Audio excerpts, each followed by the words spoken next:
আজ এমন একটা জায়গায় গিয়েছিলাম যেখানে গিয়ে মনে হচ্ছিল কিছু একটা ঠিক নেই। জাফলং 0 পয়েন্টের নামটা আগে অনেক শুনেছিলাম, কিন্তু আজ নিজের চোখে যা দেখলাম সেটা কথায় বোঝানো কঠিন। নদীর পানি অস্বাভাবিক রকম ঠান্ডা, পা দিতেই মনে হলো শরীরের ভেতর দিয়ে ঠান্ডা কাঁপন চলে গেল। এমন ঠান্ডা পানি আগে কখনো অনুভব করিনি।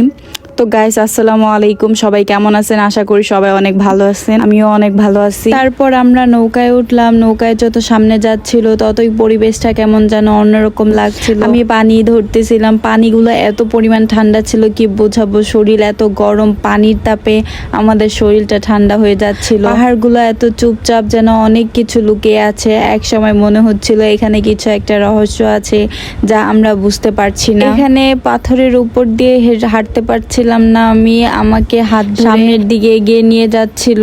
আমরা এখানে দুইবার নৌকায় উঠিয়ে একবার নৌকা থেকে নেমে আমরা ঝর্ণার কাছে গিয়েছিলাম। তারপর ঝর্ণা দেখে তারপর আমরা ওই যে সামনে একটা ব্রিজ দেখা যাচ্ছে, ওইটা হচ্ছে ইন্ডিয়ার সাইডে হচ্ছে ইন্ডিয়া, এই সাইডে হচ্ছে বাংলাদেশ। ওই সাইডে আমরা যেতে পারবো না, তাই আমরা এই সাইড থেকে এই দৃশ্যগুলো দেখছিলাম আর অনুভব করছিলাম। ইন্ডিয়ার মানুষদের দেখলাম।